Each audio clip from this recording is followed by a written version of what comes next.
Hi, my name is John Kozinski, and I'm going to be talking about the real macrobiotic or longevity diet.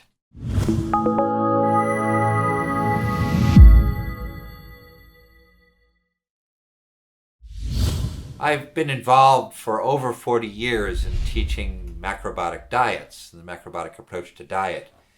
And what I learned, and for many years I taught as the diet for health and healing, was a diet that was basically grains and vegetables and beans close to vegan, although maybe not for purists, but fish once or twice a week, or sometimes even less, mostly a lighter fish like white meat fish, no dairy, no meat, no chicken, no animal foods, no refined sugar, although that was a binge of choice of many of the people who would do it.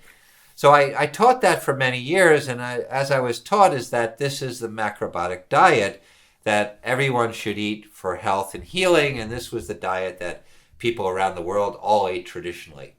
Well, after a series of events where so one of my teachers was diagnosed with cancer and people started getting sick, and I started observing that some people, when I recommended that diet for healing, got better, and some people didn't.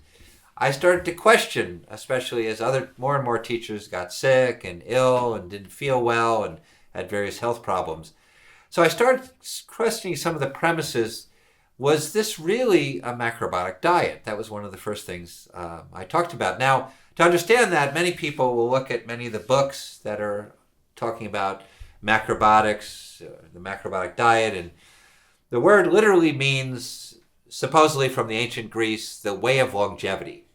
And it's said that Hippocrates, the father of modern medicine, coined that term, the way of longevity. And the way of longevity by following the practices and principles of nature, according to the philosophy of balance, being in harmony with the environment. The macrobiotic diet would then be the longevity diet. Well, it turns out that my definition of macrobiotics is the way of longevity by following the philosophy of balance. So the philosophy of balance means that our body has to have a balance of deficiency and excess, of strength and flexibility, of lightness and heaviness, of tension and relaxation. And if you look around the world and you look at people who had true longevity in the longevity cultures, they didn't eat the way that I was teaching, and they didn't eat the macrobiotic diet that's taught in the major schools and outlined in the books. What they ate is all natural foods. Nothing was off the table. Vegetable or animal was part of their longevity diets.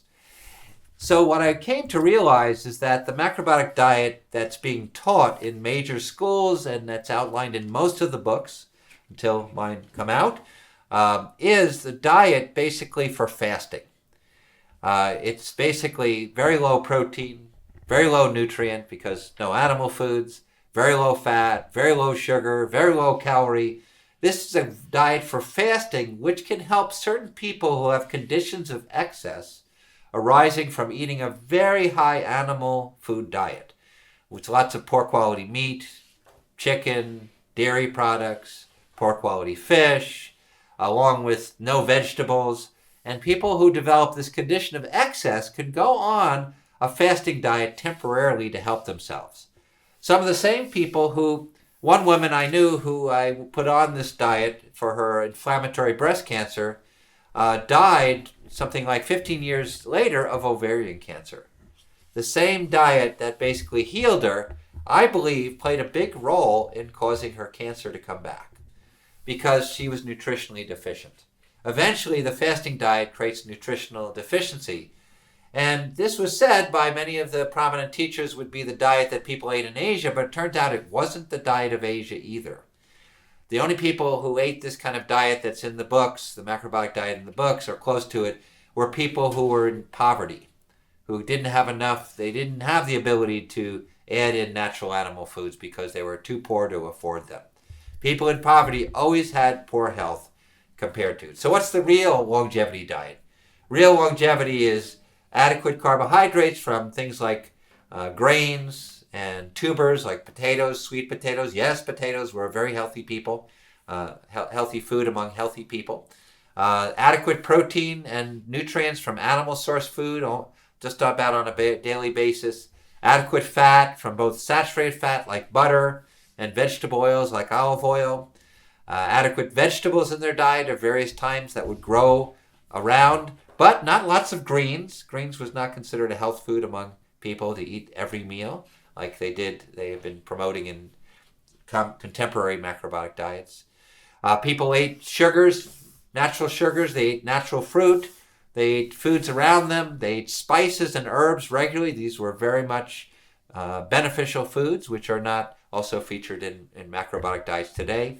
So surprisingly and provocatively, I often say that in the major schools and the books, they're not really teaching macrobiotic diets.